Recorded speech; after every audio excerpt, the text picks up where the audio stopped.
up earlier and earlier in the months with the time. Do you know what, I miss being part of it, but I remember when we started, it was like 40 of us. And it was like, for the first time I felt like, oh my god, I'm with people who actually want to be bartenders. Because even in my course, when I was taking it to school, there wasn't that many people who wanted to be a waiter or be a bartender. But yeah, still. Right, the story of the shakers. So you know that shaker, obviously, which is Dirty Martini. I heard about it. This shaker, I think I got it, I'm pretty sure it was here in the UK. And you know how we are in Portugal, we like our wine. So I got it like, it was really nice. And I even bought another one and I offered it to the teacher, who was kind of my mentor. Okay. This one, I remember seeing it on eBay and I just really liked it. I never used it, but it was like a really nice shaker. Yeah, it's interesting. Yeah, this one was just a pretty one I saw. This one came with this kit I bought. That was my first bottle of Ace of Spades that I sold. But yeah, I did have more. I had this James Bond shaker. It was such a really cool shaker. James Bond? James Bond shaker. And do you remember when I was living in Wood Green? Yeah. With the girls. So I had the shaker there, but I can't find it. But I remember Daniela, she used to always drink in her bedroom with like a shaker. With the shaker, so maybe ask, maybe she'll find it around the house. Not to mention any names, but definitely. But yeah, well done, Athos. Thank you very much for joining me. Thank you. We got this started. My big pleasure. Cheers. Cheers. And thanks for bringing the alcohol as well. Always prepared. It's like, I thought you brought a full bottle and you just drank it on your way on this. No. No drink driving. So, bartender, you're a bar back, manager, private events, you still do your flaring. It's just a... And then you still have your day job, that's what I love. It's just a good life. In the end, I started when I was 15, 16, working in bars and doing a bit of everything. Then I focused on the bar after being a waiter for 2 years. I enjoyed it a lot.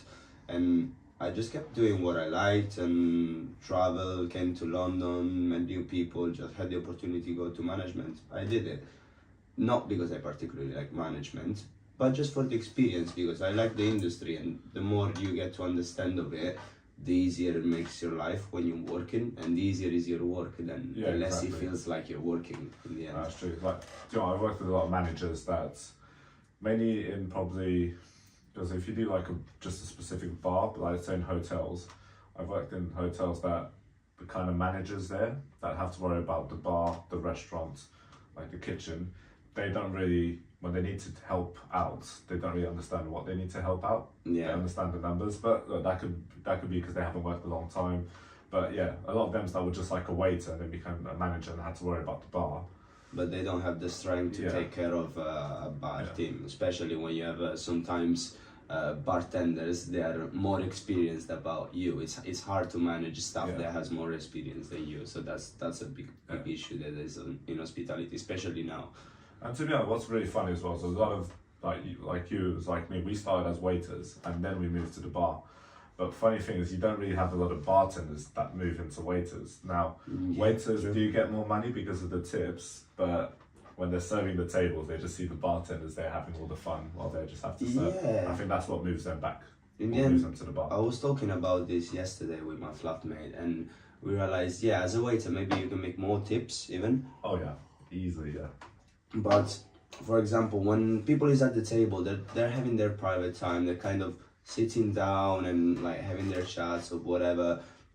You don't want to kind of go there and interrupt. You don't have that interaction. It's not like on the bar when you have that moment. You have two people at the bar that maybe they're not talking in that second, and you're there and you're not busy, and you just start a conversation with them because you're just there hanging around on the bar. You just give them conversation.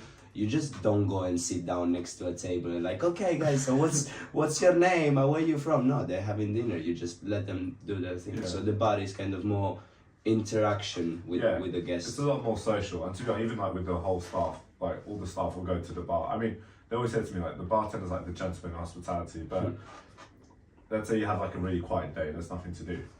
You go to the bar because the bartenders, they're always entertaining, they're fun, like they always keep we keep it exciting. Like the most fun I've had in hospitality was always as a bartender, even as a bar back. Even as a bar back, granted. There was probably a few weeks ago.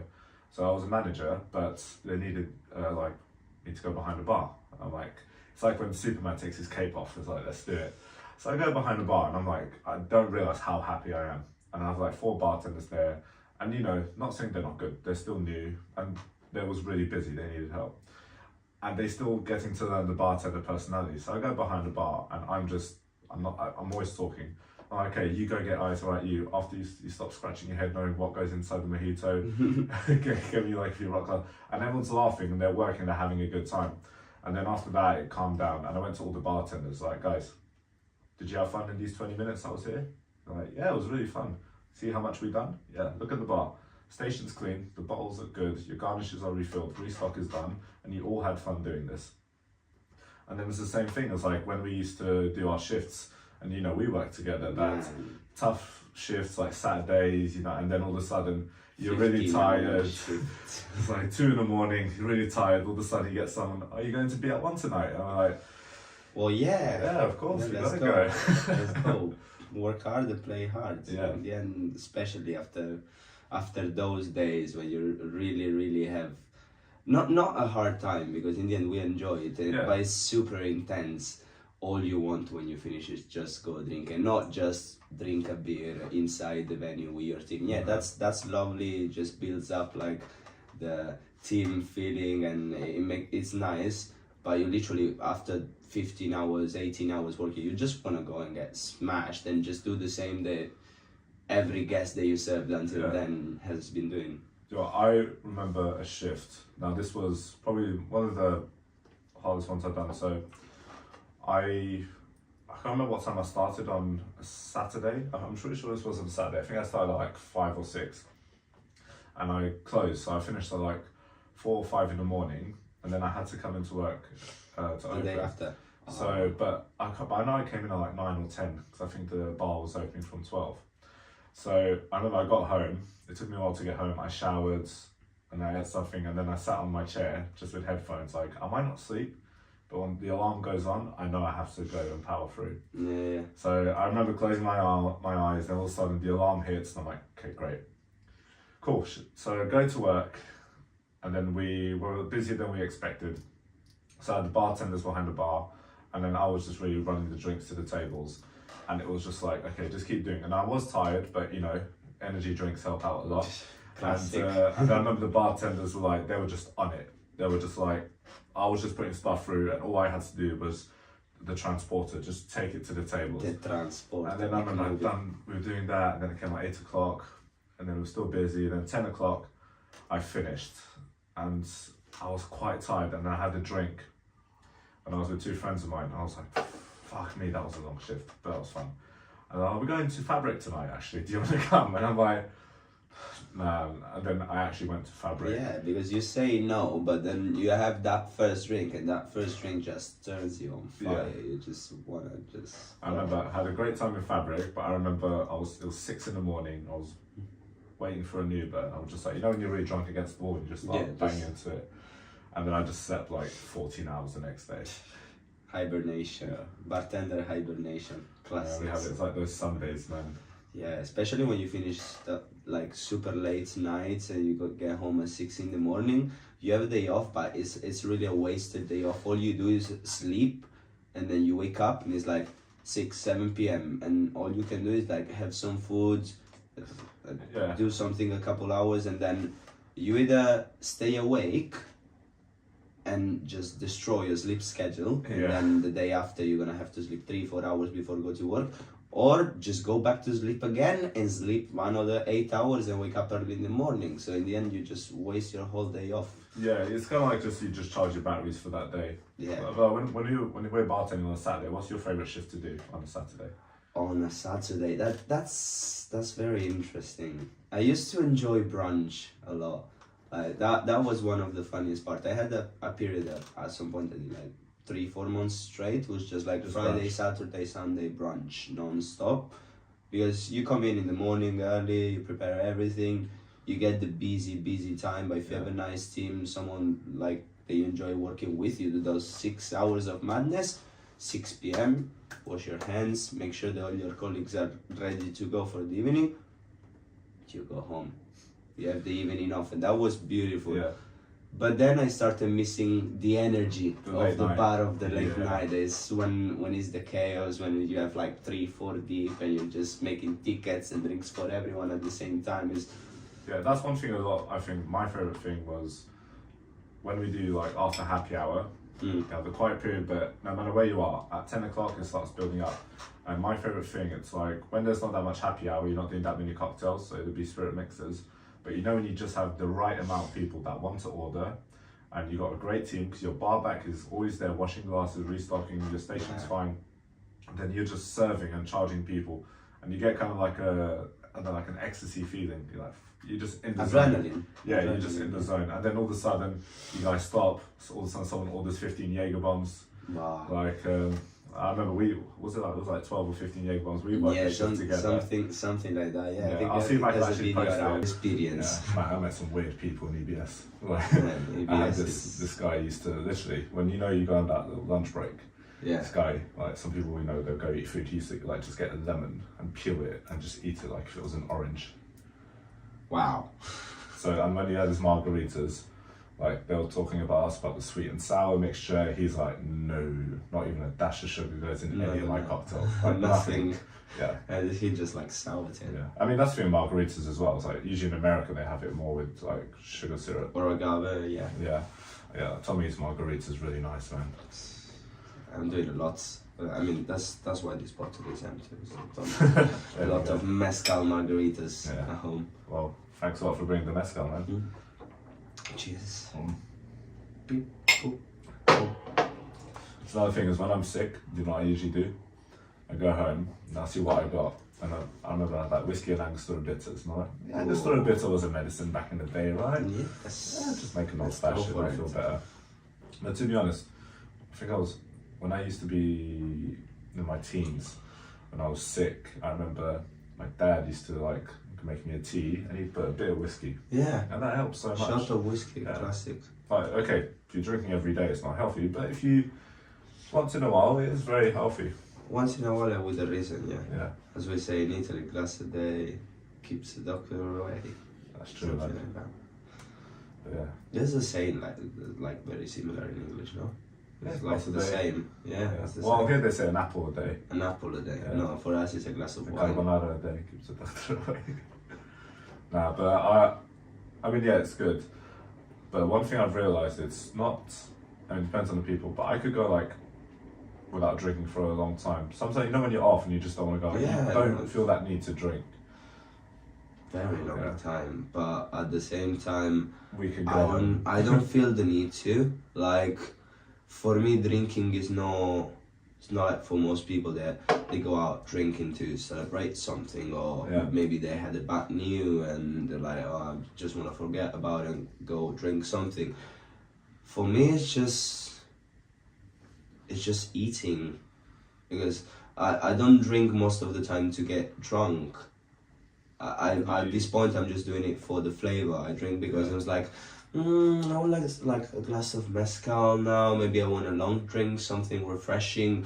I don't know. I could have an apple juice, but nice gin and tonic. I mean, it's not gonna get me drunk, and it's nice. It's just a habit, bad habit probably. Well, but but you can tell when you're drinking at home. 'Cause when you're drinking at home, like if you compare how much you drink when you go out to party, when you go in a nightclub, whatever, like I mean, depends on the day, but like for example, classic I know I could 200 drink pound spent on Yeah, a night in no shots. problem, mate. That is absolutely no problem. That's a Monday for us. Yeah, but that's the thing. it Then at happens. home you have 2 drinks. Yeah. And I get it, you know, okay, when you drink, you know, your serotonin increases and you need to keep drinking for it to stay like that. But my thing is like, have I really regretted going out? Like maybe the day after, but once the hangover's gone away, you're like, you know what, it was actually Yeah, good. it was worth it. It was good. Man, how many stories like, I remember when we were working together, not in the same venue, but this was when it was COVID and we were starting to prepare everything before the opening. Oh, yeah. I think it started with, we had just a few beers in the park. Yeah, it started. Well, I know we didn't go somewhere else, but I think we just started drinking more. And then you went to the shop with someone, then we were in Trafalgar Square, you were flaring. Yeah. You done a very cool trick, which I'll probably put up here. We made a video, yeah. It was I'll see if I can post here, but yeah, no, that was bloody good. I was showing it yesterday to one of the securities that works in the bar next door. And he's like, that was really good. And he's like, how many attempts? And I was like, 7. But it's not because like that. It's not because but we've been drinking for like hours at that point. Yeah. Nah, I remember when you called, I was like, how can you catch it? Like, it was so high, man. Yeah, no, that was. But that's a good hard one. Yeah. What got you motivated actually into flaring though?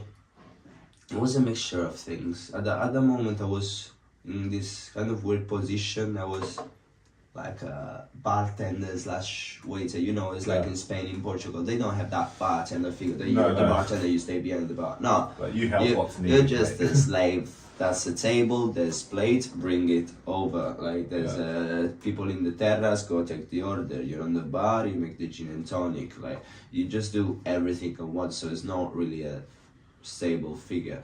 And in my breaks or after work, I used to go to this tiny cocktail bar with this guy that was like had a lot of knowledge about mixologies, like foams and airs and like cold infusions, all of this stuff. So I would always be chatting with him about it. And he used to like flare and do a few moves and stuff. And when I saw it the first time, I was like, that's really cool. And he was like, well, if you think this is cool, like watch a few videos, this and that. So he showed me about Christian Delpech and this classic guy like Tom Dyer. I was like, does these people really like get paid to do this just to like play around? And it's like yeah they make like very good money out of it. It's like travel and do competitions and stuff. And I was really interested in it, so he said, watch this movie. And now pause a second, everyone is gonna hate me about this, okay? It's like the most mainstream reason ever for every flair bartender, but I started flaring because of Tom Cruise in the movie Cocktail. Yeah, because I saw it and I already was getting the idea of it's a fun life, you get to travel, you get money, and it's not really that you doing a hard job, you know, you're not going with 4 cases of beer up the stairs. So you think, yeah. you're just playing around and you start thinking. And then I watched the movie and I was like, and girls like that? Why? And then I started learning, I started flaring slowly and go to the park every day, and I see the reaction of the people that see you from the other side, even when you do the smallest trick, because they don't know what you're doing in the end. So even if for you it's like, this is nothing, there is a guy that is way better than me. But then you realize for everyday's people, that's fucking impressive. So yeah, it is. In the end, it just changed my life. It starts me getting so many connections. Like flair got to me. I was just in the park having fun and flaring, and the guys from the association, the regional association of bartenders, that then it's associated to the national and then to the IBA, they just were in the park and saw us flaring, and they stopped the trio of me. Well, it was me, Ian, and Royer that was working together at the hotel and everything. And they stopped and said, we need to organize a competition of flair, but we need minimum 3 competitors. Are you guys up for it? There you go. And after being 3 months into flair, I did my regional competition. I won because of luck. Oh, because how many people were in the competition? 3. It was the 3 of us, but we start all together at the same time. It's like, you know, we learn everything together. It was just like 3 friends and just see like who has the better luck wins. You know, I won by half a point. That's for you to tell how random would have been. And I went to the national, and when I went to the national, I really realized, okay, this is a very big world, and I'm just nowhere yet. And I don't know, I was in the national competition with Leo Galvez, fucking world champion of flair bartending, and the guys were super lovely. They gave me the feeling of family, you know, everyone supportive, everyone like telling me to stay calm, to just go and enjoy myself, don't worry about the people watching. And that just motivated me to do more. And at some point I just left all my life and came to London just for that. And then they closed the Roadhouse. Yeah. I remember the competitions were good. Even not just the flair competitions, just the cocktail competitions. Yeah, the bartender cocktails challenge. in 2-3 minutes. The speed round, that was good. Mate, that was such fun. I remember I'd done EBS and they'd done one of those competitions. I can't remember what was the bar. I think it was somewhere near Brixton. and that's the first time I saw like this kind of vibe, like you know, like when you The watch- old school yard. yeah, old school, yeah, Yeah, that's the name of it. that's the bar. I think Tom used The to underground live. one, yeah. No, ours was an underground one. No, the old school yard is not underground. So probably wrong bar then. Yeah. But yeah, so I went, I can't remember the name though, I really can't. But I went and I see like 30, 40 bartenders. Everyone dressed like bartender, you know, the bartending beard. And then it looked like a rap battle, like, you know, when you see 8 Mile and then you see this guy on the microphone announcing the competitions, like the motivation, the music, see a flair competition. And like that really got me into that bar like world. And I was like, okay, this is The bloody awesome. vibe. Yeah. And then again, like what you recognise is like each bartender has their own their own personality and what type of thing they like to do. So I always say like when you start in a bar, you've got to kind of find a bar that you can learn how to do everything. And once you learn how to do everything, okay, what do I like more? Actually, I just want to make cocktails, so I'm going to work in a cocktail bar.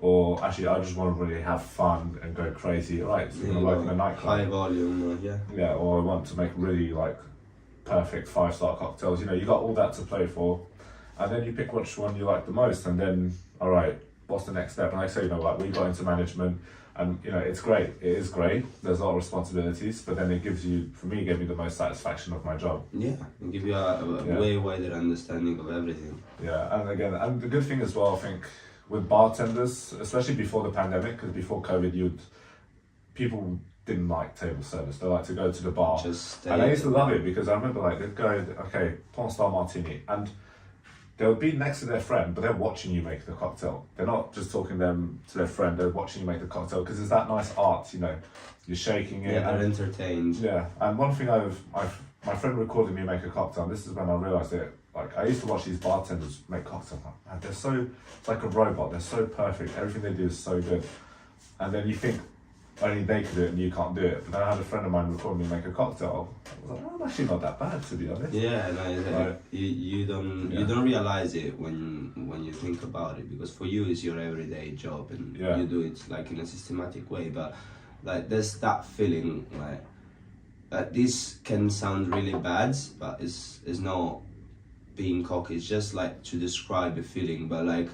You know, when you're behind the bar and maybe you have like 2-3 people at the bar sitting like chatting between each other and they're not looking at you. Yeah. And then you just bam, close the shaker and shaking, start yeah. shaking, and all of a sudden everyone just goes quiet and just goes like, what the hell is going on? And they just turn their head because they hear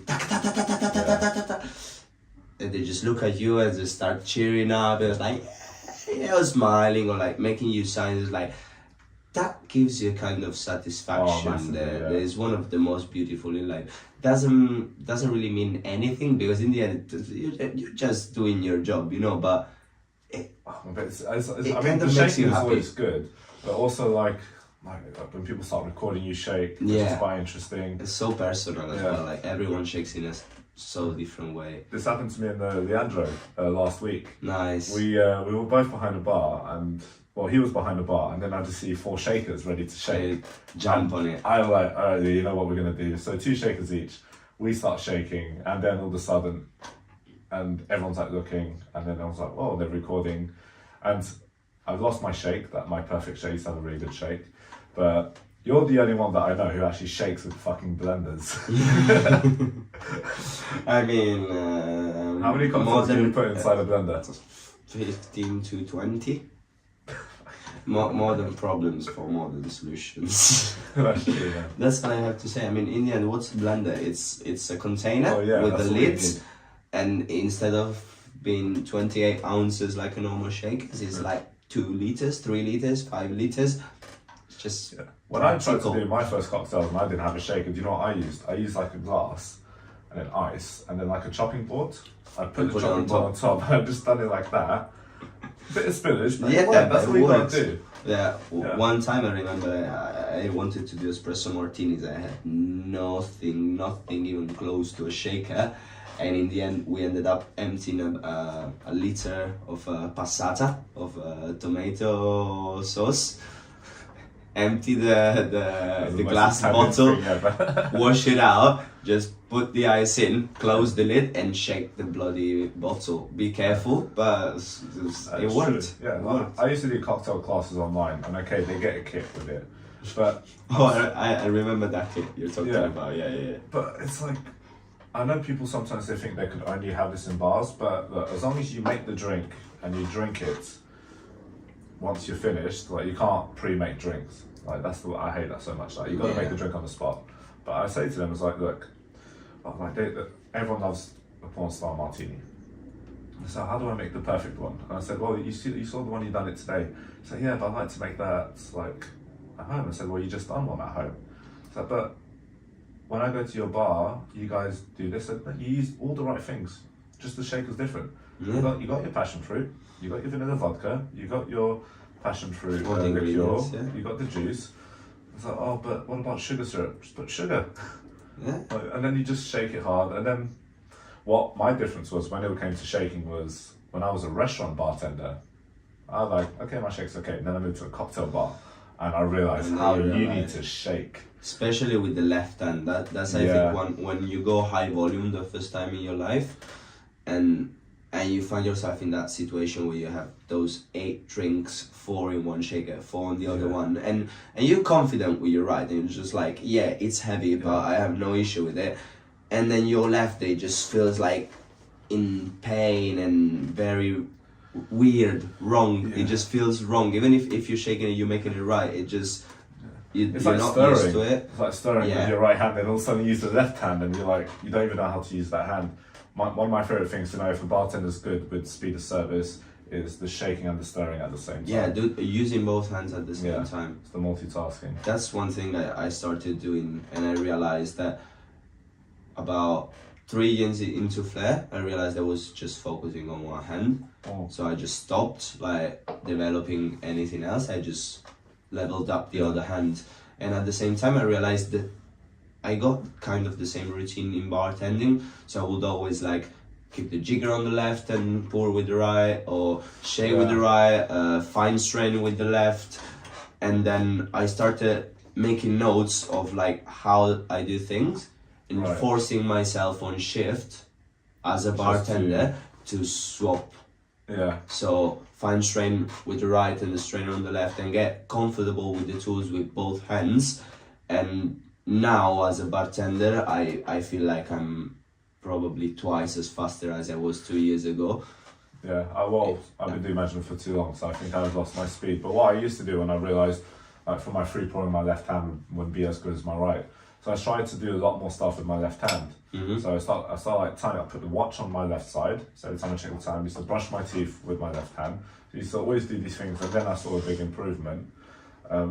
But yeah, I mean, like with free pouring, if you only could free pour with one hand, it doesn't Yeah, count. that's It doesn't count. the You might as well just use basics. the jigger.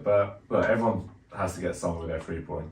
Like when I have bartenders that they want to know how to do their free pouring, I'm like, mate, here's a bottle, take this And practice. at home, the speed pourer, and you just practice, like anything like you done with Then your flair. some people is very, very bad at it, but Yeah. still, it's just practice. Yeah. Some people are fast. are just disgustingly fast. I remember Yeah. this waitress I had back when I was a manager, and in a quiet days, like what I used to do, because they liked it as a team Yeah. as well. I will like take the 1 or 2 bartenders I have on the bar and say, guys, do you mind like doing the 4 tables that you have? It's like 8, 10 people, Yeah. so it's super quiet. You guys jump on the floor from the bar, and I take the 2 waitresses from the floor and say, okay, you go behind the bar, I stay with you, I tell you like what ingredients to use, how to do everything, and the waitress will become the bartenders and the bartenders the waitresses. Exactly. And I had this waitress that came behind the bar one day, did the whole brunch, chill, she enjoyed it, started teaching her free pour, and after 6 hours behind the bar, she was doing drop pours and cross pours. No. I have Cross pours as well. Yeah, cross, Man, drop. I still struggle to do the drop ball. And then when I left that venue, first she got moved from waitress to the bar. Yeah. And then when I left, she quit and she got a job as a bartender in a very nice company. Right. And But yeah, some people have this potential. That's what makes me happy. It's like giving some of my knowledge of the bits that I've been learning here and there to people that can take advantage from it and then like it, and Exactly. it's so satisfying. Yeah, when you see people start from the bottom, like even yesterday, there was these two girls, which you worked with them as well. That they started out as waitresses and then they moved to the bar and had a very good teacher. She's called Francesca, but she was my supervisor when I started. Yeah. So she was my flatmate. and my flatmate as well. But she was so perfectionist, and she was a very good teacher because she would not let anything slide.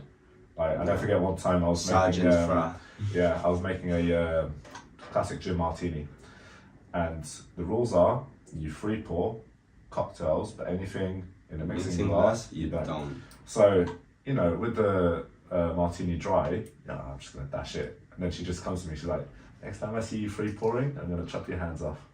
I was like, all right, noted. But yeah, like, so for example, so how I started as a bartender, it's an interesting journey. So I was in year 9 and I was doing like this kind of course in IT. I wanted to work for Apple, but I was doing this internship in this like computer shop. Okay. And when I came, I wasn't really enjoying it that much because I didn't know that much anyway. I didn't know what I wanted to do in IT. Fair enough. So I lost my motivation to it, and I just stopped doing it. And then I remember I was like quite depressed at home, knowing, okay, what should I do? Should I just stop going to school and just start working in construction? Indecision period. Yeah.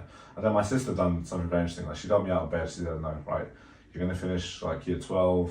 And then she took me to where she went to school. And the options I had were like marketing and catering and bartending. And I was like, I was thinking about marketing, but I was like, let me do catering and bartending as a backup until I know what I want to do in my life. Exactly. Like that, I could just bartend or waiter, but I wasn't really thinking much about bartending. So I started doing it. The waiter part was like, it was fun, but it wasn't like, wow. And then the first year was pretty interesting. And then the second year I had this new teacher, like to kind of explain to us. And he was like a proper bartender mentality. He had the beard and everything. And then, you know, he'd do like a little trip with flair. He was a really cool, fun guy. Then he got us a bit more into it. And then I went to do my internship in this hotel in the Algarve, and I had to walk 1 hour to get there and 1 hour to come back. Now, I could have had a bicycle, but I kept getting punctures with it. So I started doing breakfast in the morning. All I'm doing is just carrying trays. I'm like carrying trays for like every day.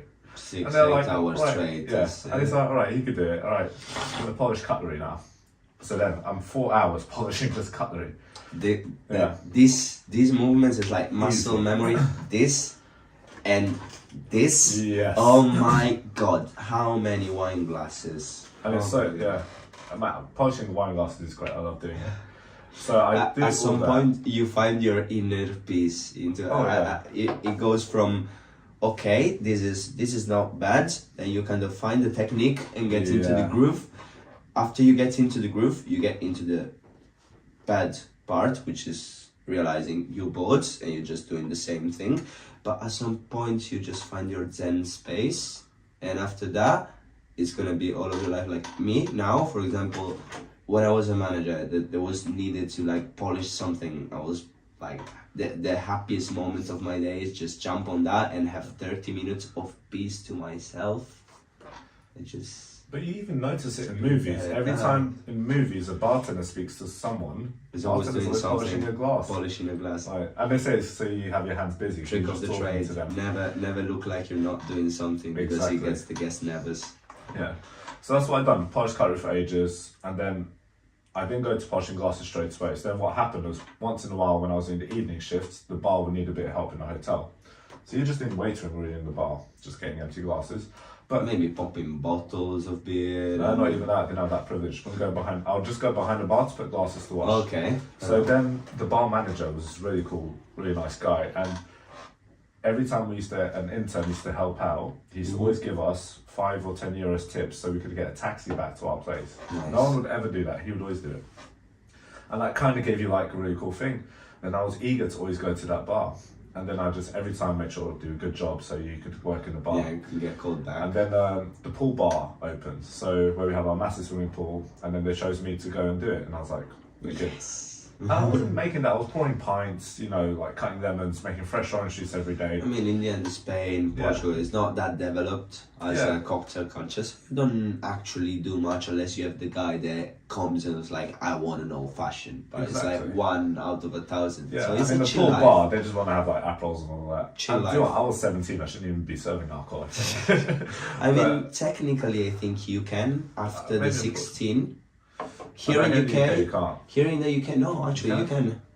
Don't know if you remember when you did your personal license training, but basically there's this rule that basically you can have a 16-year-old behind the bar serving, but first of all you have to have written permission by their parents or legal tutor or whatever, and the second, every individual sale has to be authorized by an over 18 supervisor in charge of them, so they can be serving on their own, having a station, but then the person next to them needs to take every single payment for them and approve every single payment for them, because they can't process payments by themselves on their own.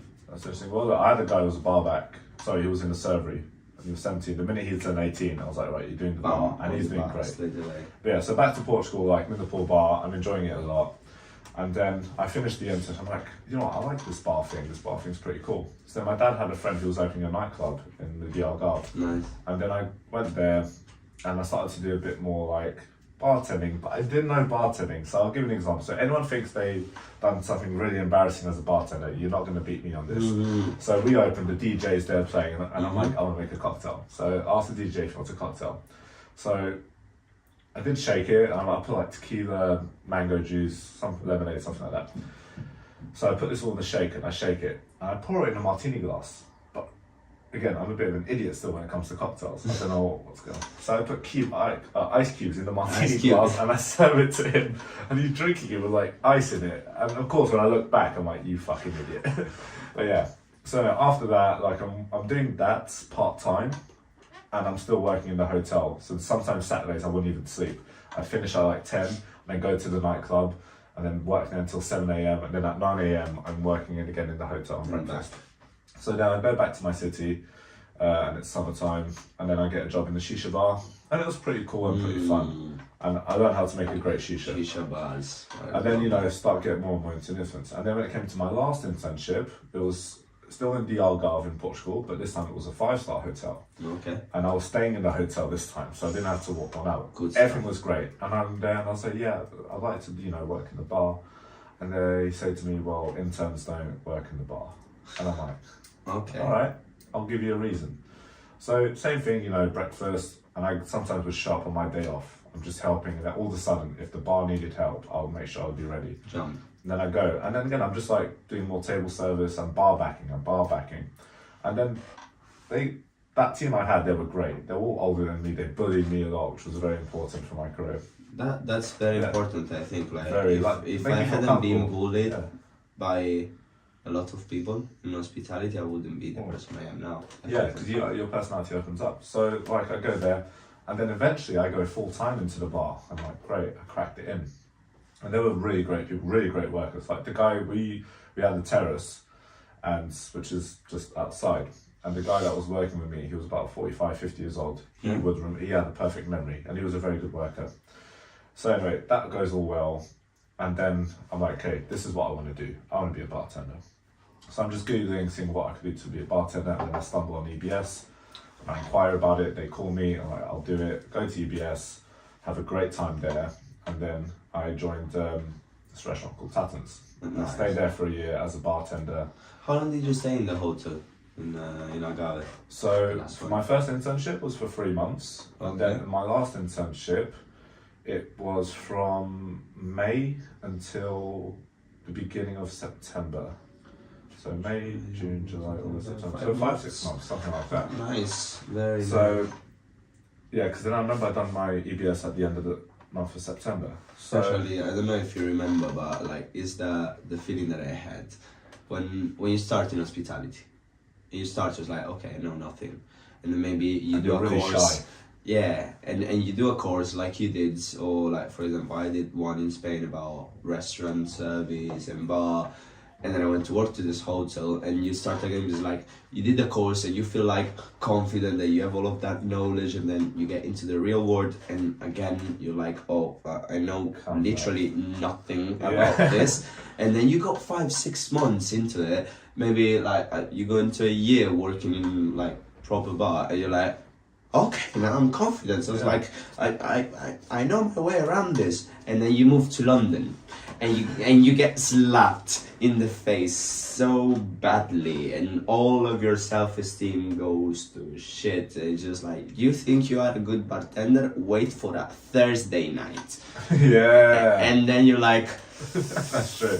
okay, I need to work hard here. And then the first Saturday night, it was like you do 12 hours, like you can't walk, Yeah. your feet Your legs, burn, your mate. arms hurt, and you just feel It's like terrible. you just feel like, I did this for a year, I thought it was good, and no. Yeah, exactly. Quite a few good stories with you. One of my One off. the first time we worked together was a brunch.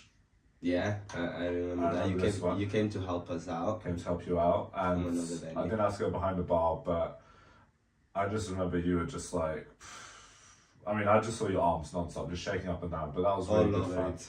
And then I remember when we used to go to be at one, and you know the nights at be at one, they were always crazy and insane. Crazy nights of be at one, spend half of your salary on payday. And you're getting 2 for 1 as well. Which is fucking Yeah, loud. you You're get getting it for one, you're which still is gonna worrying. spend. Yeah, It's my terrible. liver is not happy about that. No. Like, I didn't drink for like 2 weeks, and then I went out, and I had 2 shots, 3 rum and cokes, and 2 cocktails, right? And when I'm saying it, it doesn't sound like a lot, but when you tell it to someone, they're like, it was "Bloody hell." like slammed. It's like your hardcore drinking is my Monday, Tuesday, Wednesday drink. Yeah, no, At that's some point, and that's we could crazy. repeat that for like 3 days in a row. For Or yeah, more. a week. And no, it's crazy. And then some people just like go out with them, especially like going back to EBS, especially when I was going out with the students. Oh, I remember. Wait, I That's the remember funniest one part night. because they're all like, oh yeah, let's go, and like we're gonna get smashed, I'm gonna drink so much tonight, and you're just looking at them like they're all puppies, they don't know what they're saying, Yeah. what they're doing. I'm just like, okay, let's go. We arrived to the first place. I remember this particular night. It was not the night out with EBS because usually first Friday you take all the students out Yeah. to bars and blah blah. But it was the day before, actually, the Thursday. You've done a bloody hell. And they I wish I stayed- was in your course. And they stayed at the hostel at the Generator, which I usually will go and just hang around with them, Yeah. like play beer pong or whatever. So they said, oh yeah, come over, blah blah. So I went over, bought a bottle of tequila, beer pong, blah blah. I started drinking. And after we finished all the booze that we had, and we were being in the park and around, inside the Generator, I literally got at least 8-9 shots each student of tequila. How are you? I literally got everyone shit faced, but to the point that the day after, half of the class didn't turn up to school. Literally, and the half that turned up, like half arrived at 8:30 in the morning, but looking like dead. Yeah. I was They the probably same. didn't sleep. I was on like 2 hours sleep. I was almost So they weren't crying. the proper bartending influence. Like, That was like bartending camp, and the rest of the people was arriving like, oh, there he goes one at 9:30, like completely wrecked. It was like, I'm late, I'm sorry. At some point it was like, yeah, it's okay, just come in and sit down and chill. And but they need that. They need that. most of them, they didn't even want to go out the Friday. But then when we actually went out for the second day in a Yeah. row and to the proper night out, they understood that maybe it's not the way to go, to just be like, oh yeah, let's go hardcore, blah blah blah. And of the whole group, there was only one guy that actually like was, well, not passed out, but like he got drunk, and at some Yeah. point, I had to take him outside, get him some fresh air, some food, like Yeah. I remember when disposed of his internal fluids and then back to the bar. No, I remember one of the nights. I don't know if it was that one, but I know it was probably a Friday or Saturday, and I was working, and then I just see you with like 30 people following you, and that reminds me. I was like, that sounds like a TBS night, because I remember that happening to me. Yeah. And I saw all these new fresh bartenders. I'm like, all right, we've got the new generation. Best nights, and I'm like, yes, we're going to be at 1 Russell Street. Yeah, and that's such a good place to That's do the place. Man, God, I've got so many stories there, but Too many. yeah, man, one of my favourites was when it was the only time I ever had a tab going in beer one, and this is when I realised how much I drank. 2 for 1. Okay. Yeah, I had friends that they put drinks on my tab, but then also they bought me drinks, and I went from 7 p.m. until last order's free, and I was pretty impressed with how I kept my alcohol. My bill was £245. What? Just? Yes. I mean, honestly, in BR1, especially I think because the relationship that we had, they consider so fun. They would make a cocktail behind a bar, right? And it's so fun to see. Classic, it's fun. But I had this girl, it was her birthday, and she never bartended, but she had a shake that was so unique. Because usually when people shake, for example, like this, like they'll do like this type of thing. Yeah. And, Up and down. Yeah, and we say you got to shake like that. Yeah. This person, she was doing this, and then she starts doing this. Yeah. But she done it. I was like, have you shaken before? She's like, not really. And she says she used to do something similar to do with fishing, and she starts shaking like that. And I'm looking at it, I was like, that is fucking cool. Nice. But yeah, but when it came, I was a bit cheeky sometimes because I have someone's birthday, you can bring them behind a bar. So now I was like, all right, that girl's very pretty. So Let's bring them behind the bar. If anyone asks, it's your birthday today, all right? And then it's like shake harder. It's very important. But my favourite thing is meeting. I finish work and then I'll stay at work and have a drink, and then you meet people, and a lot of them have these office jobs, and they try to keep up with you with the drinks. And And I remember there was this girl. She worked in human resources, and I was with a friend of mine, and I was finished work. I was having a drink, and then I saw these 2 girls order a drink at the bar, and then for some reason they pointed at me, and I already had like 2 glasses of wine. I had wine that day. I don't know why.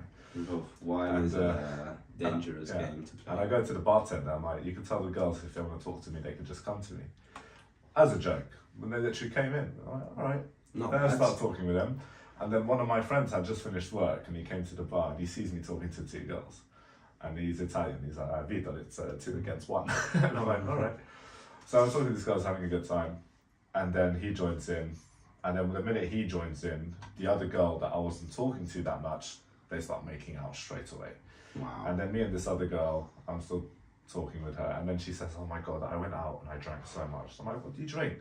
So we just had like a bit of Prosecco. We had 2 glasses of Prosecco, and then I think I had like a porn style martini, and then a Negroni, and then we all done a shot of tequila.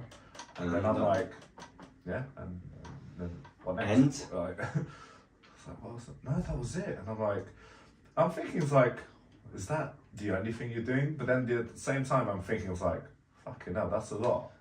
I mean, if you think about it, it's that's like nothing for what it's we like do. a unit per beer, for example. A Negroni, roughly 40 ABV spirit is a unit.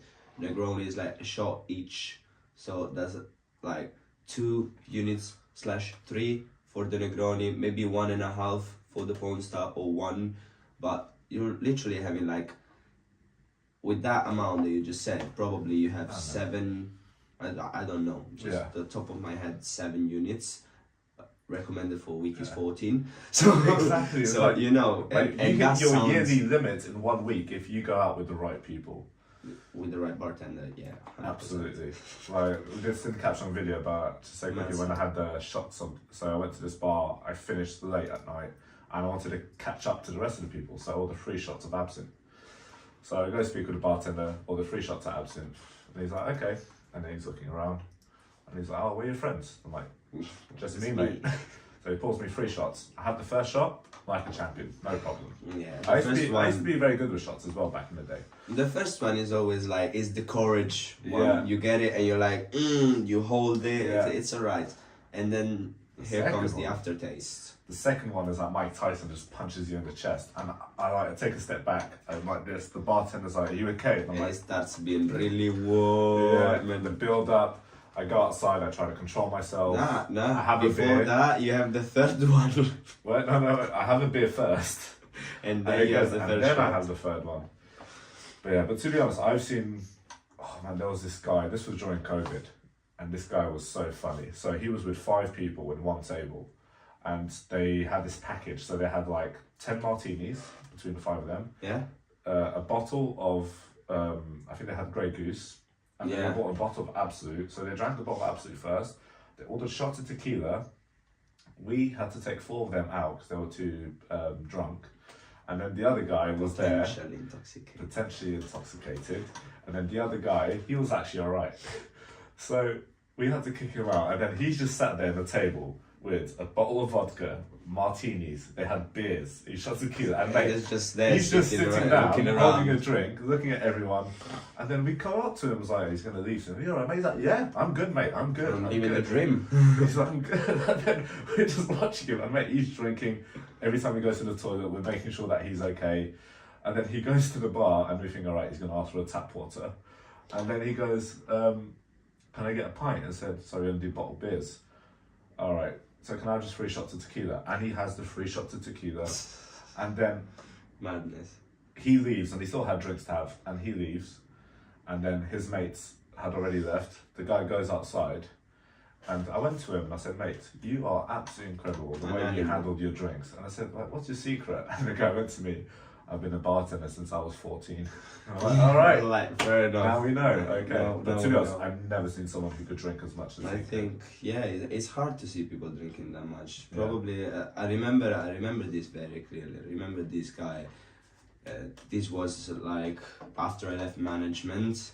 Went back to Barbican for like a month. That was the Yeah. most beautiful month ever. I Peace bet. of mind. You know, everyone was like, "Oh, I'm sorry that like you have to be in this position, blah blah. Don't worry, we'll get you to the bar soon." I'm like, mate, like I'm all right. I'm living the dream. Glasses don't complain. The cats don't, Yeah. like don't slur, don't scream at me. Like I just go around. If I do delivery, I'm even with the music I like going around, just putting the boxes, making my OCD happy and putting everything in order. You know, Yeah. living the Deliveries dream. were great when you have like your time there. Living the dream. And then I go to the bar, and there's this guy that arrives like I don't know 2 p.m. Yeah. on the bar. Is like I'm waiting for a friend. He sits at the bar in front of my station. It's super quiet. So it's like, oh, what are you drinking? I was like, oh, I really like bourbon, blah blah. I was like, okay. So I guess you'll go for something like an old fashioned, maybe Boulevard. Yeah, it's like, you know, yeah, old fashioned, like classic. Just go with it. Okay, cool. Woodford, yeah, Woodford, blah blah. Make old fashioned. Boom. It's like I go around, go smoke a cigarette, come back. It's like 10 minutes gone. He's finished the old fashioned. Yeah. He's waited for me to come back. I come back and the guy goes, just make me another They one. do the please." rotating sign. Yeah, it's like, please another one. It was like, cool, let's go. And that's already 2:30. It's not his second one. Like almost finished. It's like, look at it. It's like, go. This scene keeps going on like every 15-20 minutes as the crowd builds up. It's like the bar gets busier and busier, busier. This guy left my station like at 9 p.m. His friend arrived like at 5 or 6. Yeah. Before his friend arrived, the guy drank by himself at least 10 old fashioned in my face. And then from 6 until 8, 9, they kept drinking, and this guy was going straight on old fashioned. He drank like 15, 16 old fashions in my face. And I was like, you know when you're a like 2 bartender, bottles of bloody bourbon. it's a bottle, 14 doubles. 14 Oh, yeah, doubles, you're right, probably a 14 little doubles, over yeah. a bottle. But then you need to consider, when you're a bartender, you have someone that you have a nice relationship with, like a guest that you're like, oh yeah, you like bourbon, this and that. Just give it that extra touch, bar owners. I'm sorry. I'm very sorry. I know it's something you shouldn't do for the stock and blah blah blah, but It's still hey, fine. it's hospitality. Okay, it's hospitality. It's not like I'm a robot and needs to be 50 ml spot on. There's the cunt that give him 40 and the nice guy that Well, that's give why him we 60. have a wastage option. Yeah, Anyway. okay, exactly. That's why there's a way to cover. But yeah, it's more than a bottle, and considering they even put more than I should, this guy drank a bottle and a half of bourbon by himself. But it's good when you know the bartender. Like, so you know the American bar, Savoy, which is the #1 bar in the world. Beautiful. It's everything a bar should be. The music, the atmosphere, the cocktails. They've got the most expensive cocktails. There's one thing I hate. Ooh, are you sure I'm you want to sorry. tell me this? Yeah, I'm sorry. It I'm might be sorry. the last time you're going to be on the podcast. I know, but I'm gonna shoot at it just because.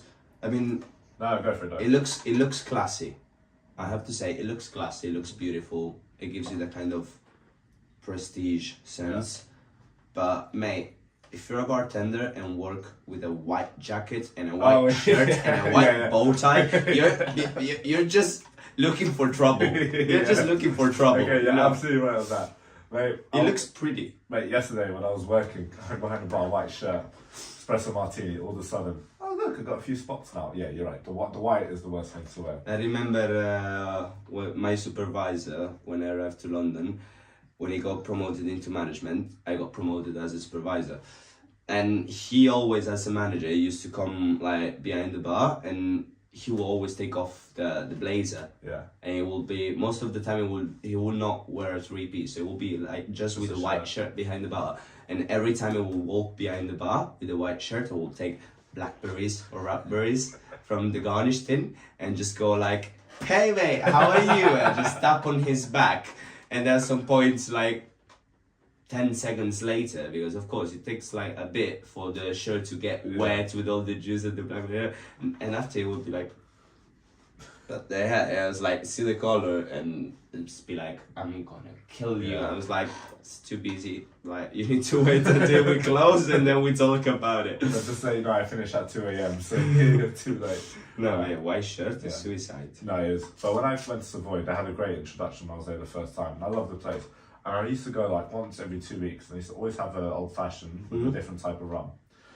And then I remember one time I saw a Sipsmith vodka, and I was like, I was very curious about that. And I was like, let me see it. I'm like, do you want to try it? So the bartender's like, oh, try it. And he doesn't give me like a 5 ml, he gives me 25 ml. Yeah, a shot. And then after that, I become curious about everything. I'm like, oh, what is that bottle there? Is that rum? Yeah, bring it on, mate. Yeah, I wondered, what? Bacardi, what's that? Yeah, exactly. I got really curious, mate, and I call it research night. So Battersea Power Station opened up, and they have this bar called Control Room B. Okay. And I was getting things ready for this podcast, and it's an amazing bar. We really need to go there. Yeah, it's we'll have to. It's part of Inception Group of Mr. Fox. Okay. But the bar is amazing. I had a coffee called a Battery Liquor, which is amaretto. I think it was amaretto rum, orgeat, if I'm not mistaken, and espresso. It was really, really nice, like absolutely amazing.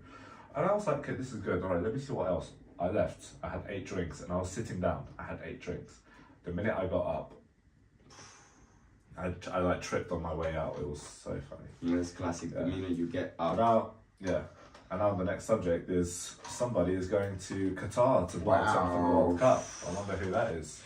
Well, yeah, that's a very, very crazy story. I mean, it's all about the contacts you make in the end. As we were saying, you met a lot of people on the bar, and then at some point you get always that friend.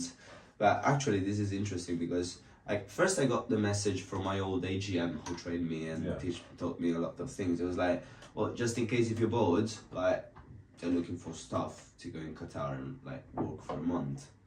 I was like, yeah, maybe if I don't see anything, I'll just go. But I wasn't really planning on to, especially because I started working now part-time in Mayfair in a place that I really like the team, and they give me the flexibility to like be able to do my competitions. You're like the Elon Musk of bartenders, mate. You've got like 8 different projects at the same time, so go on. I wish.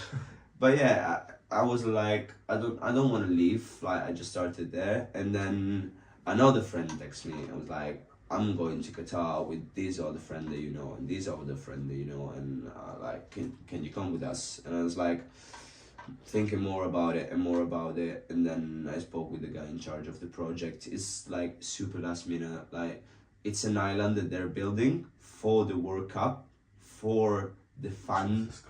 Like, literally, they're building an island. There's the fun zone. Just for the World Cup. Yeah, no, yeah. It's literally, I'll show you. It's called Ketaifen Beach. Like, they made the festival just for the fun, like, for the fans, for the, like, this. They're building up just for that. And it's just for the mate, fun area. You know where I'm gonna stay?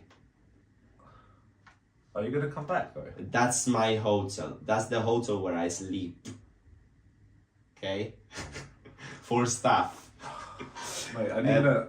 And they said, is it like, how, I was like, okay, it's gonna be something crazy, like 7 days a week, 60, 70 hours, like something mad. And then I started talking with them. They say, no, it's actually like, in the beginning it was 7 days, but then when they sent the contract, it was actually, no, you have 1 day off a week, like guaranteed, 100%. Really? 10-hour shifts. And 10-hour shifts? And I'm like, 10-hour shifts. I was like, that's not bad, like that's You're 60 thinking, hour. And then they say, no, you have half an hour break for lunch. And then on top of that, you have 2 half-an-hour breaks, because it's a Muslim country. So you got those breaks for prayer. Ah. So you have like one in the noon and like one later on, and then you have one to it. So I have 1.5 hour break every day. Bloody hell. Work 10 hours. And you used to do Shift 12 hours patterns with are, no breaks. yeah, or more. Shift patterns are quite good. Like 12 is like like a broken shift. So you do like 12 till 6 and 8 till 12. Or you do like split shifts, 4 till 2, or you do like 6 till 4. Yeah. But it's like mostly you can wake up in the morning, go chill around, explore a bit, and then go work at 12 to 4 or 6. Man, 2,000 euros, and you're like, okay, if you change it to pound and everything, it's not that much money, really. It's more for the experience. Yeah. But then if you think about it, they're paying for my flight. That's already £1,000 return, and that's a lot of money.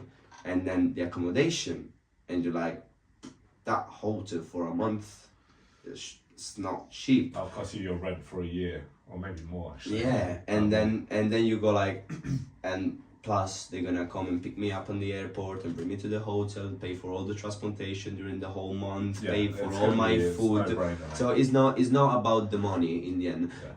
As most of the times when you go to a place and they're like, how much do you want an hour? And you're like, I don't really care. Like, it's not gonna make the difference in my life that you give me 13 or 14 or 15. Like if you do 40 hours, it's £200 more for £1 pay rise. You'd rather get 12 and be happy than getting 15 and being miserable. Because if you give me £200 more a month, that's not gonna make me rich. That's not gonna pay my pension when I retire, you know. So who cares about that? Still, how are you gonna feel charging? Because I was checking the prices of the drinks in Qatar. How are you gonna feel like charging someone £150 for a glass of wine?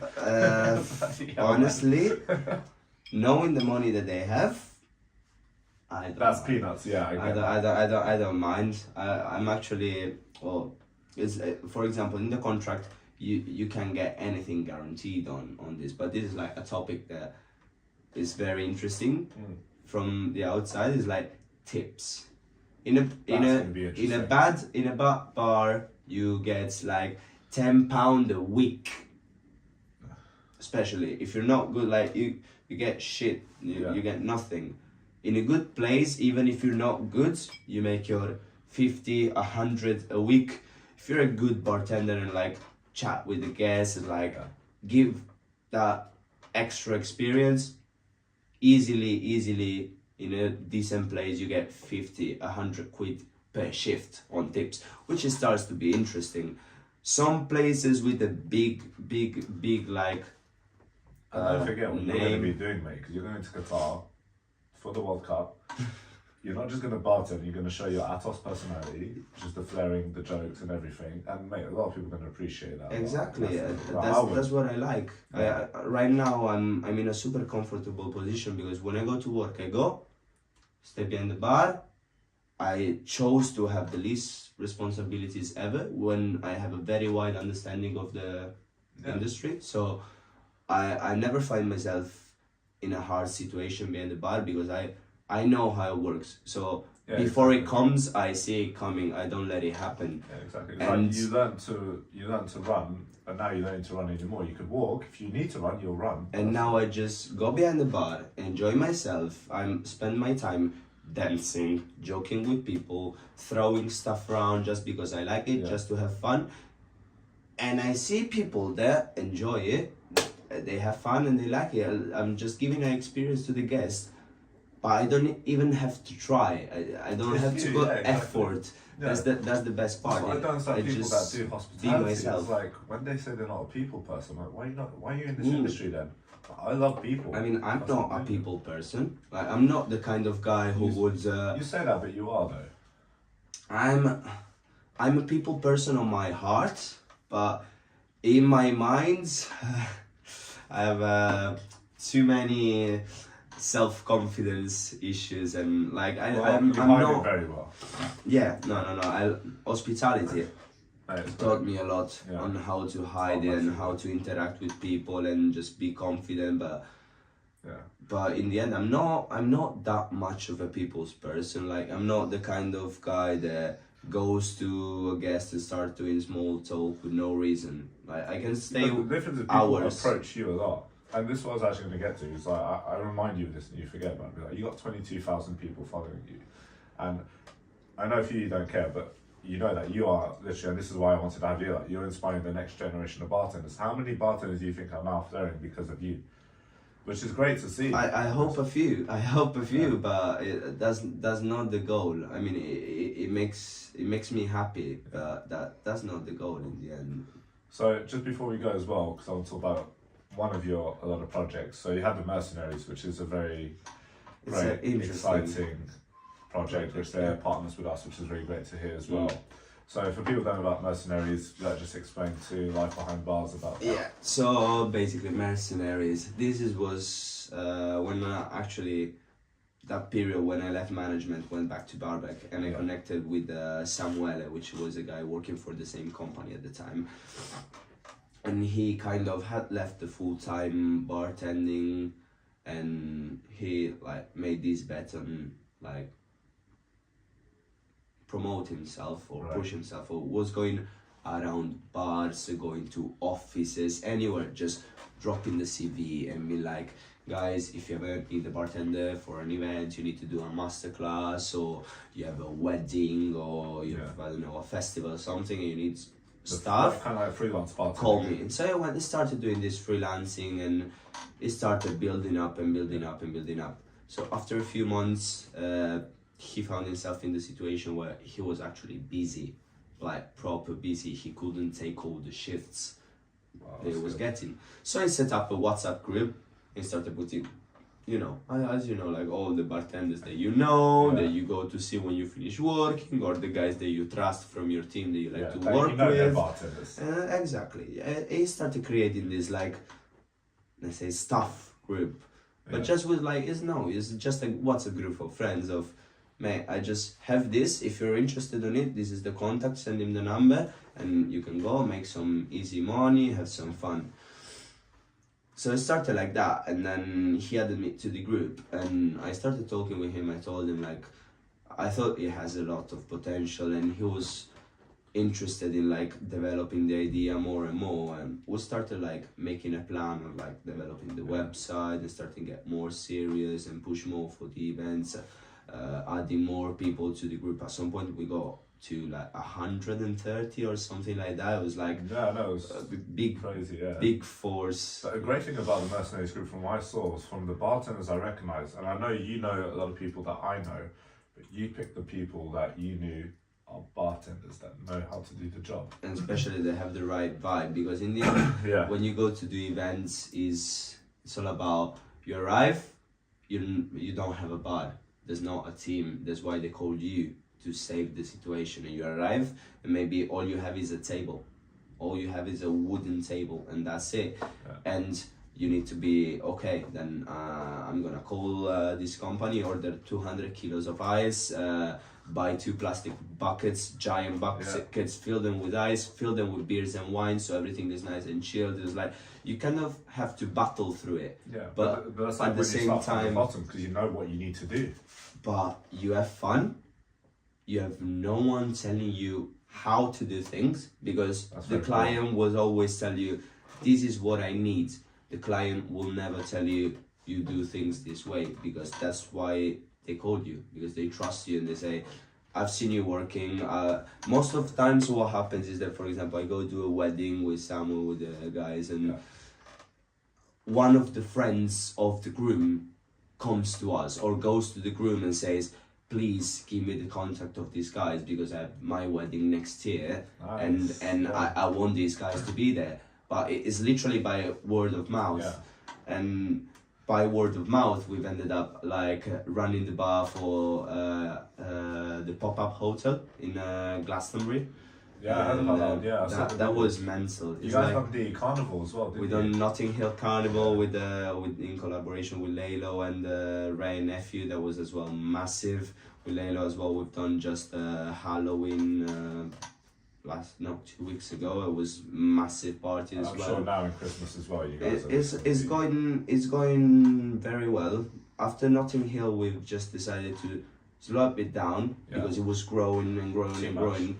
So we said, slow down, clear out some people of the group, the people that have left the country, blah blah, and then we're working more on admin stuff. So it's like getting the website spot on and doing like terms and conditions for the clients and all of that.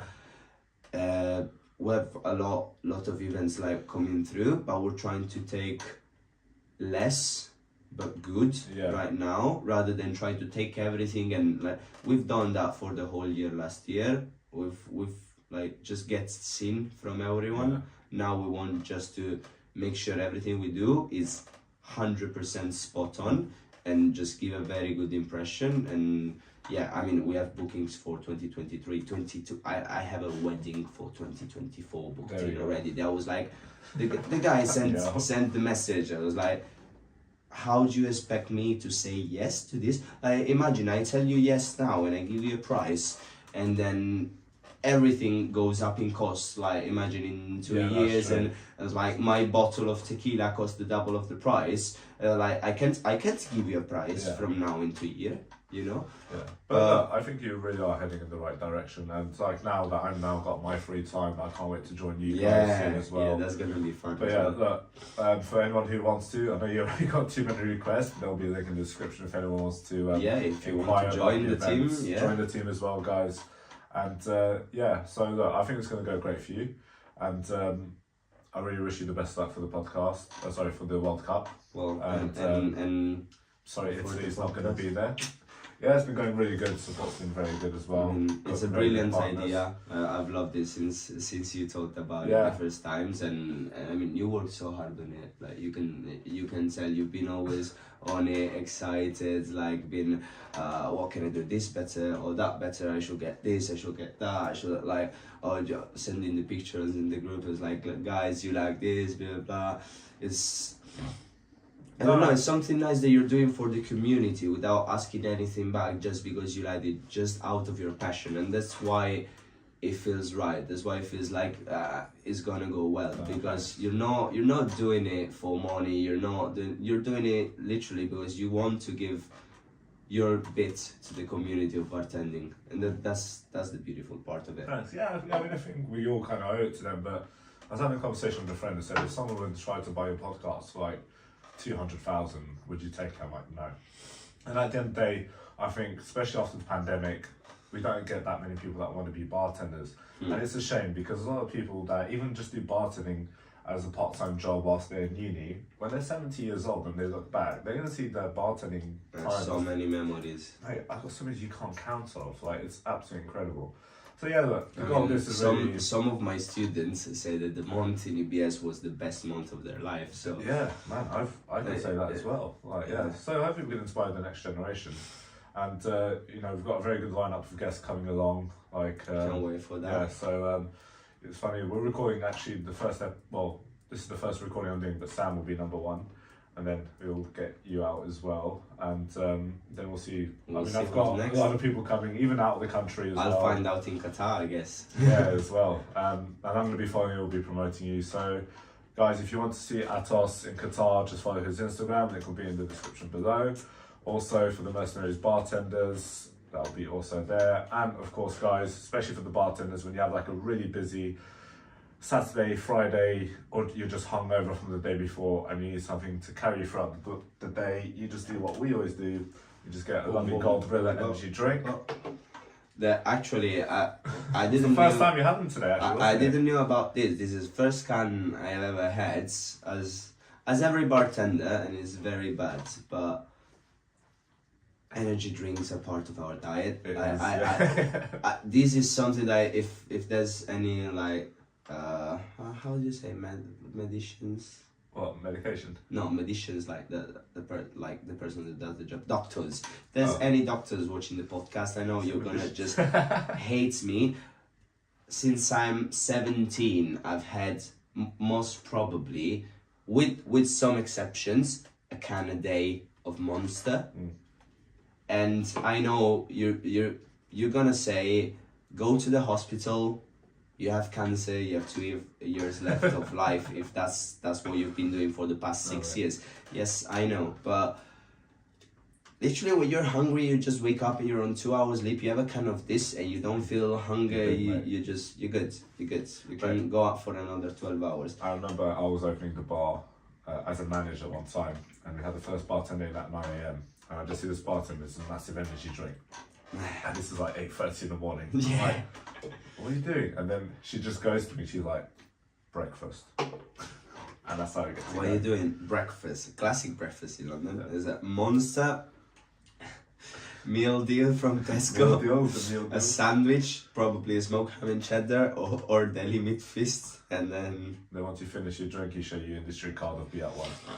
Lovely. Well, Athos, again, thank you very much for coming. Thank you. And thank you for the mezcal. Finish. Good luck in the World Cup, since Italy's not going to be there. Ouch. Yeah.